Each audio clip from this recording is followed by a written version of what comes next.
It's the Buffalo Nerd Sports Podcast, where we talk history of the game, numbers, and stats. And each week we highlight a charity that's doing good. If you haven't subscribed yet, then you should, because I'm this the real deal. And you know I gotta shout out the Buffalo Bills. Turn it up to the max, sit back and relax. This the Buffalo Nerd Sports Podcast. Let's go. What is up, BillsMafia? Welcome into this episode of the Buffalo Nerd, your home for Buffalo Bills football with a charity on top. Brought to you by SB Nation on the Buffalo Rumblings podcast network and is being served up to you live by Picasso's Pizza on the Buffalo Rumblings vidcast network. Treat yourself to the most flavorful pizza on game day. Picasso's, we are Buffalo Pizza. Shipping local and nationwide. Order online at picassospizza.net. I'm your host, Colt Schroeder. If this is your first time catching the show, appreciate you very much. If you're already part of the Nerd Mafia, well, welcome home. We got week 9 this week, the big showdown. We haven't played a division game in a while, right? I think it feels weird for a lot of people that we haven't played a division game, but we're going to get a ton of them in the back here. So super stoked about it. Super excited to chat about this game. What's up, Thomas? Welcome in, dude. I see Richard's in the house. What's up, Richard? Thanks for being here, man. Appreciate you. So super excited about this one. The Jets were flying super high a couple weeks ago. They kind of are starting to trend downward, and now they're coming into a big time matchup against a real powerhouse in our Buffalo Bills. So we're going to chat that. We're going to chat a little bit about what happened against Green Bay, injuries, additions. We had a lot of things happen at One Bills Drive this last week. A lot of great things, I would say, but we'll get into all that as we move forward. But like we always do here on the show, we are going to start out by highlighting a charity off the top. And due to the fact that this is November and I am a male host, I'm going to go ahead and this week we are going to highlight Movember. That's right. So I'm pretty sure that if you're a male, you're pretty familiar with Movember by now. You guys will see that I will, if you follow along here throughout the month of November, you can check in occasionally here weekly and see how my stash is going as we grow it throughout the month of November here. So super stoked. They do a lot of stuff, obviously for males in regards of, cancer, mental health, all sorts of different things. They do a lot of cool events. You can get into it all over the country. You can set up local ones. You can do all sorts of different things. So it's a very cool organization. It's a very cool way to get involved. And obviously this is the month that they enjoy the most. So be on the lookout for this bad boy. For those of you watching who are probably questioning if I can even pull it off to see what this thing looks like at the end of November. I'll clean it up after this one so we have a little more identifier. But let's chat a little bit about last week. I think this was the first time in a long time. I know a lot of you guys that follow the show know that I do a lot of betting and do all that kind of stuff. And I typically stay away from the Bills. And I thought last week was the first time in a very long time that I actually took the Bills plus their number, which was, at 10.5 at that point in time, feeling that we would really kind of dominate that game. We dominated that game, and realistically, there were some missed opportunities there at the end, and we would have covered that number. But the Bills, great in the first half. The second half, there were some mental errors. You could feel it around the building afterwards, just watching the interviews and everything that was taking place. The players were not very happy after a victory, right? So there was obviously some things that needed to be cleaned up. But again, this is a high-powered football team. We're doing what we have to do to win. It's not always going to look great, but they did so much in the first half that it didn't need to look great in the second half. There was no concern ever that this game was going to go the other way. The Bills dominated, right? The scoreboard didn't get escalated as high as some were hoping, even, myself included, but they did the job. They beat a team that they should have beaten by a good chunk, and nothing went wrong. Minus 2 interceptions by Josh Allen. But I mean, in regards of nobody got hurt, we didn't lose a football game that we should win, and we're able to move on to our division matchup here this week. So very cool. Now, we chatted just a moment here about it. Now, there was a lot of things that took place this week. The trade deadline obviously happened. The Bills made serious moves. There was tons of chatter about big running backs. Brandon Beans cleared the air on a lot of that, who we actually went after, all that good stuff. But this is nice. This is a nice pickup for us. We'll just hit on the pickups real quick. In Hines, I love the addition. I think when you look around and you hear about this guy and you listen to other players and other coaches and other GMs and other defensive coordinators talk about him, I don't want to say it because I know a lot of people are portraying it like this was a need for us, right? This running back, pass catching running back. I believe we drafted the pass catching running back, but for me, this is the biggest and most important move because of the depth that it provides with a veteran. I think that when we get into the playoffs, you're in crunch time. If you're in something close, that you're going to feel very comfortable having Hines out there pass blocking for you late in the game, need him to make a big catch. That's a guy you can trust. So I love it. Right. This is a guy that's been in the league for a good amount of time. You heard him talk the other day, or maybe you haven't, but he mentioned that he was tired of just quarterback turnover, starting fresh every year. So he is going to be excel here. I don't think it hurts James Cook really in the long run. I don't think we were necessarily trying to just throw him out there and keep making him produce. He was going to be brought along. So this addition is very nice. I love it. If something terrible happens to Singletary at this point, I feel Hines can really carry that workload for us if necessary. And this is a future move. You get a guy here, a couple years, he's now signed, and he's not expensive. $4.5 million, $5.25 million, I think, the following year, and none of that money is guaranteed. So it's a smooth move by Brandon Beane, I think. On the flip side of that, you give up a late round pick. I talk about this quite a bit, that just those 6th and 7th round guys just don't really make this roster anymore, right? So when you're getting rid of picks like that, sure, you could hit on a guy, and some of the best players in the league have come from those spots.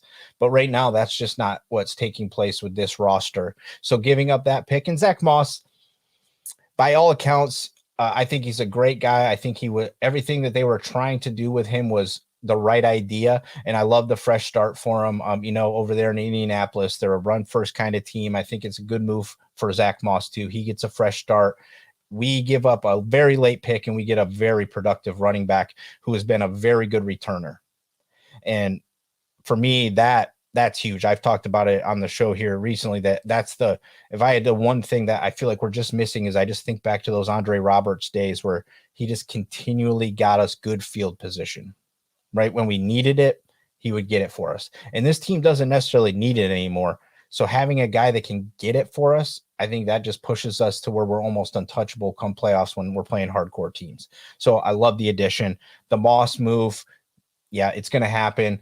You feel bad for the guy that it never worked out here. He's a great guy, but good luck in Indianapolis. He's probably going to pan out and have a nice run there. It's a good opportunity for him. So on the flip side of that, the other position everybody knew that was kind of needing to be addressed here was Jordan Poyer is injured. We've already lost Hyde. Johnson and Hamlin have looked very good. I don't have complaints about the way that they've played when they've had to step in. There was the big give up in the Miami game that probably would have never happened if we had our all pros out there. But if that's all we're able to come up with from these guys, I love it. But then we go out and we get Dean Marlowe. Dean, he's a family favorite, right? The team already loves him. He was here 18-20. Buffalo BillsMafia loves him already.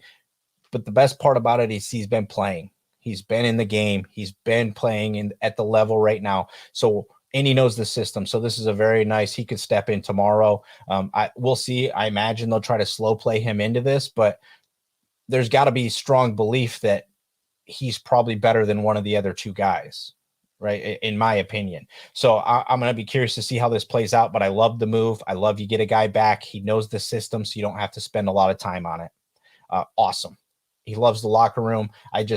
Brandon Beane, he did exactly what I think we needed him to do, right? He quieted us by doing something, right? Nothing splashy like everybody was talking about and trying to make happen, and the Kamaras, and he confirmed there's some CMC chatter. Yeah, I mean, adding a piece like that, if you can go that far up, sure. But I believe that you're really hampering yourself in trying to build long-term here. And right now you have a winning formula, so you don't need to blow it up. So I love the little additions. The other one I want to hit on that we lost, it sucks a little bit, but this is a tough room right now, is Isaiah Hodgins. That him being cut, I like him, right? I thought that he was going to have a real opportunity for us. But on the good news for him is he went to the Giants. The Giants are banged up right now at wide receiver, super banged up. So the kid could not found himself a better opportunity. Now, he doesn't have Josh Allen throwing him the ball. He's got Daniel Jones, but he should be familiar with a lot of the scheme and what's taking place. So he should have a real opportunity here to shine. They've got a room over there that's been so wishy-washy that he could truly find his spot there, I think. So super happy for him. It sucks to lose him because you never want to lose the guys that have stuck around and you've been seeing them get better and get better and get better as we we want to build internally, but you see it, you feel bad about it, but you got to move on. So I mentioned it off the top. One of those moves there was because of Dean Marlowe, right? Let's see. Richard, chiming in, wishing Hodgins nothing but the best. That's right. Obviously, I mean, we love the kid. I think anybody that comes from Buffalo, even when they don't pan out here, right? We're not ill will hoping that something's not going to go well for them unless they've just somehow like completely been like a terrible person while in Buffalo, right? I think it's pretty easy to get along with the Bills Mafia as long as you're a good, human being. So appreciate it. But real quick, before we move on to the injury report, because that's going to be a big piece of moving into this week, I want to highlight my friends there that you can see if you're watching here at Better Edge. So Better Edge is the premier no-fee social betting marketplace. Better Edge allows users to create their own prices and lines for sports betting positions in 45 states. So they're often better than the ones you can find anywhere else. You guys can use the code NERD at sign up. It gets you $20 once you verify your account. So you just head to betteredge.com/nerd. You get $20. The cool thing about it is if you like betting and stuff like that, it's not against Vegas books. It's against another human being that's out there in a different state.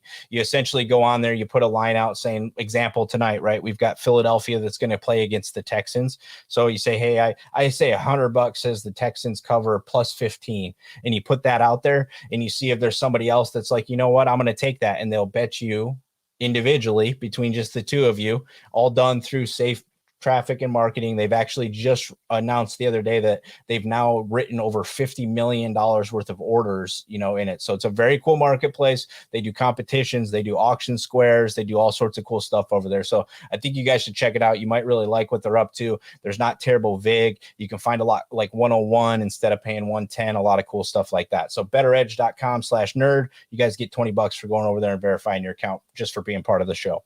So very cool. Appreciate them and appreciate everybody listening. So let's see. Daniel's in the house. Good luck to Zach Moss as well. Yeah, unless he's playing Buffalo. Yeah, I mean, you never want him to do great. Maybe unless it's in like, blowout time. He gets to come in the fourth quarter and he has like a nice run or something. We can accept that. But do want to highlight the injuries this week. So let's hit them real quick. We got Spencer Brown was limited today. Tremaine limited today. And then we've had full participation out of Taiwan, which has been a while since he's been able to do that. Cam Lewis looks fine.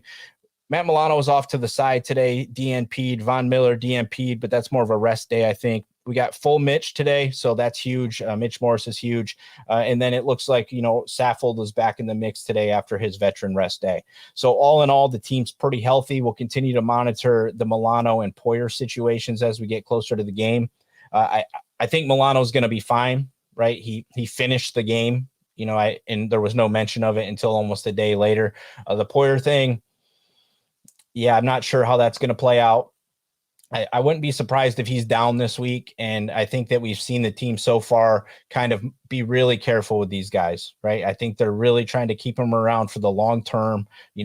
His value in the playoffs, even if he misses a bunch of games in between, could be worth him sitting around while we play some teams that we should be able to beat. So obviously we want him out there, but with Marlowe being added, he may not get a ton of action this week, but like I mentioned, he's been playing. So Poyer, I'm not going to be surprised if we see him sit out this week and maybe another week as we move forward.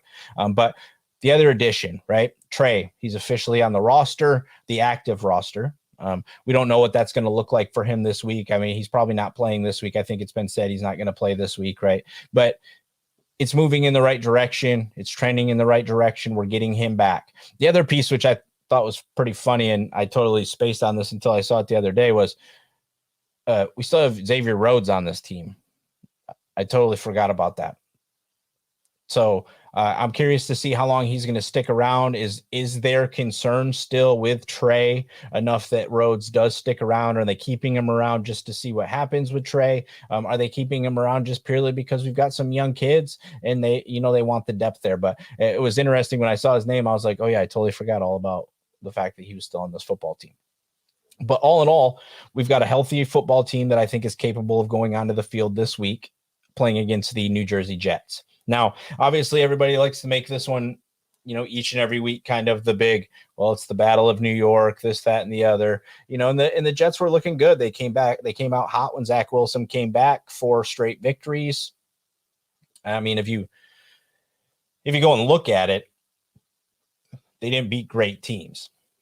They had a win against the best quarterback they faced in that matchup was Aaron Rodgers, right? And we just saw Aaron Rodgers. It's not that hard to do. So the Jets come in at 5-3, Buffalo coming in at 6-1. Obviously, this is a big matchup, 5-6, that appears to be very close. But we just watched the Jets come off of a big loss to New England last week. They kind of found their way back to where they come from, and that's being kind of the little brother of the AFC East, right? Where we're used to being. They found themselves this week. So thought it was very interesting to see that the number came out at 11.5 points. Now, for those people that don't really pay attention to the sports betting and everything, Vegas is very smart with football. So looking at the numbers kind of tells you a lot of time about what they think is going to take place in a football game.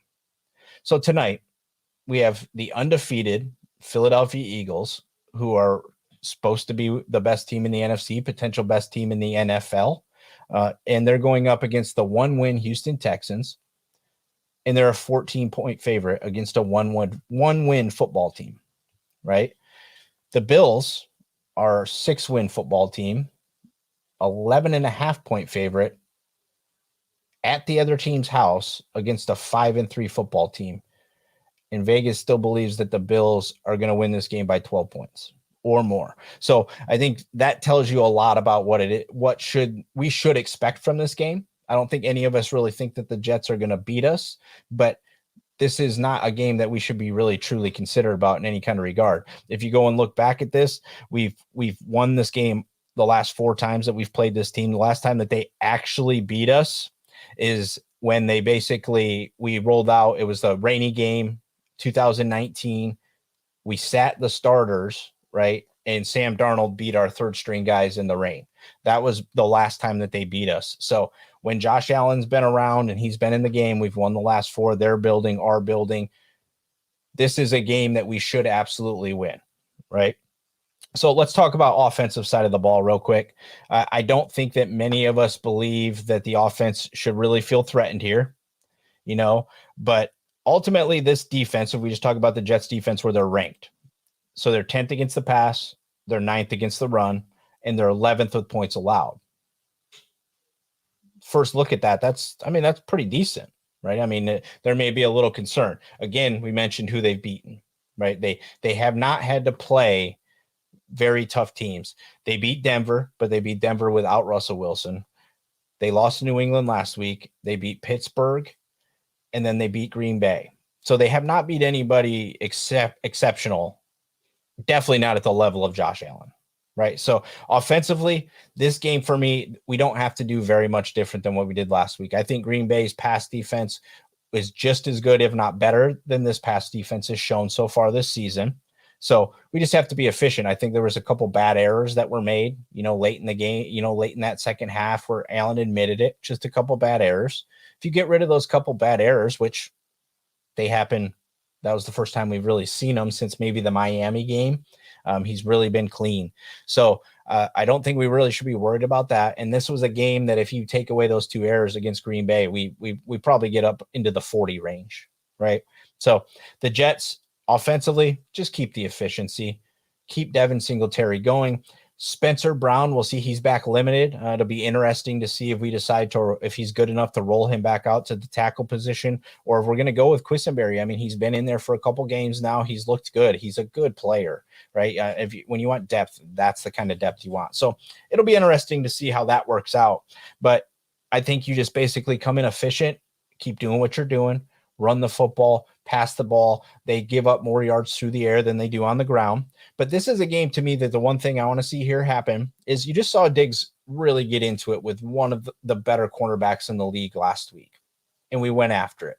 We let Diggs eat and we kept him going. We absolutely have to do this. Sauce Gardner, he's looked very good so far, but we got to go after the sauce. You want to break the backs of this defense, you go after Sauce Gardner. You show him that he does not stand a chance against who we are rolling out there with Josh Allen at quarterback. So Diggs, get him after the sauce early. If they really try to line him up against him one-on-one and have him follow around, I would love to see Diggs eat. So let's make sure Diggs eats. Let's eliminate the errors. Just be efficient. Singletary in the game.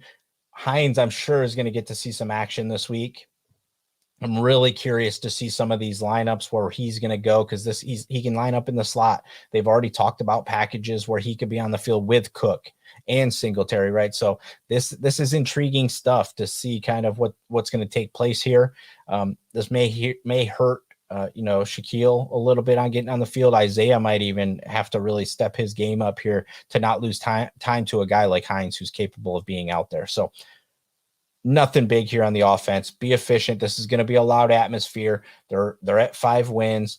They think this is their year, right? They're making big moves. They're trying their best. They've brought in big time players, but it's not there yet, in my opinion. So Bills offense, much more of the same this coming week. Keep it cool, calm, confident. Keep Josh upright and just work what we have, and Josh will destroy this team.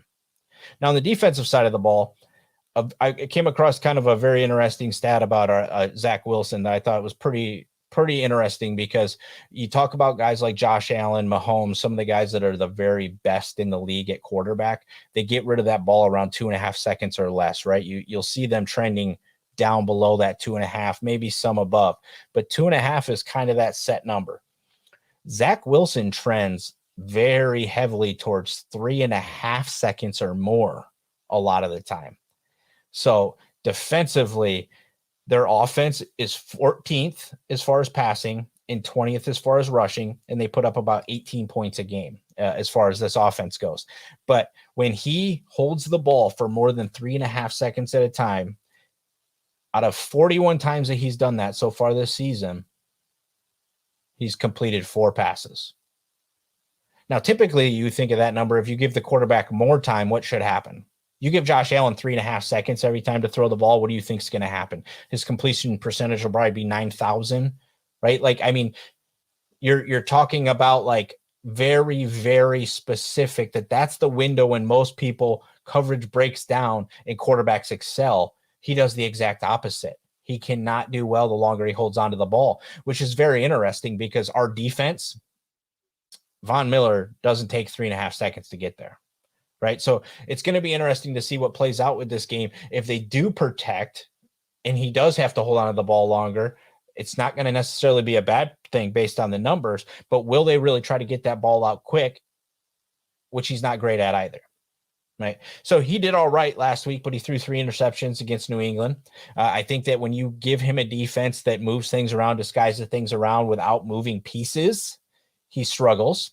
And that's exactly what this defense is. Right. The Buffalo Bills defense can line up in all sorts of different looks and do all sorts of different things. So I'm very curious to see how well we can do against Zach Wilson this week, because it's definitely not Aaron Rodgers, but we just kept Aaron Rodgers very much in check with not a great wide receiver crew. Zach Wilson he has high quality players if you look at their draft stock, but they haven't been producing. Garrett Wilson, I like the kid. I think he might actually be all right, but he needs somebody different than Zach Wilson throwing him the ball. Elijah Moore, they just can't figure out the situation with him, and he could be a very productive player, and they just can't seem to get it figured out.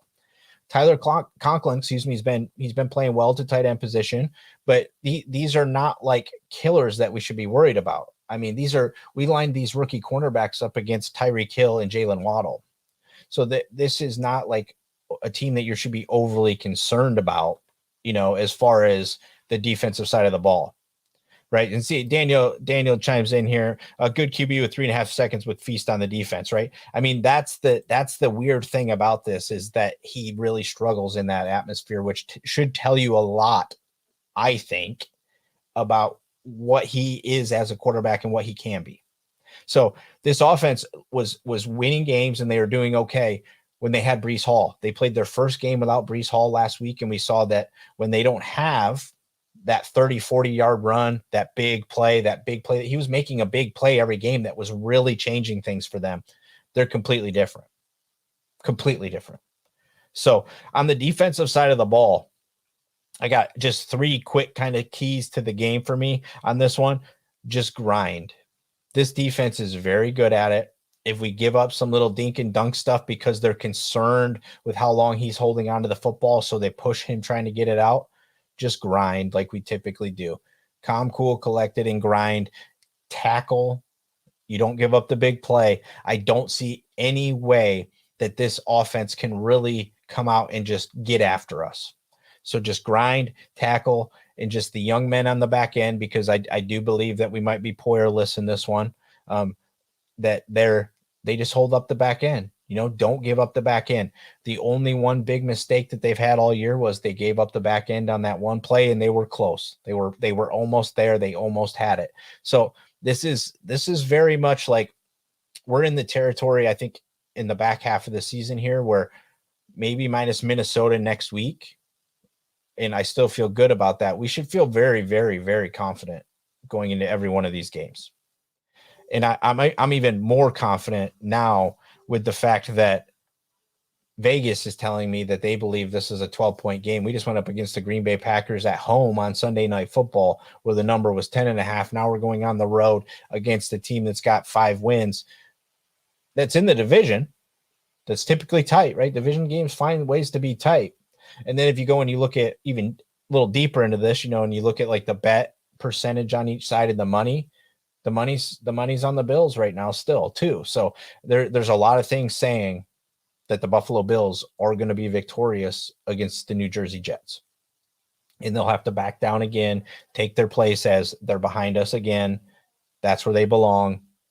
It's A-okay. So for me, I've kind of been going back and forth on the score this week. I do think that this is going to be a fairly similar game to what we saw last week, where we'll come out, we'll do our damage.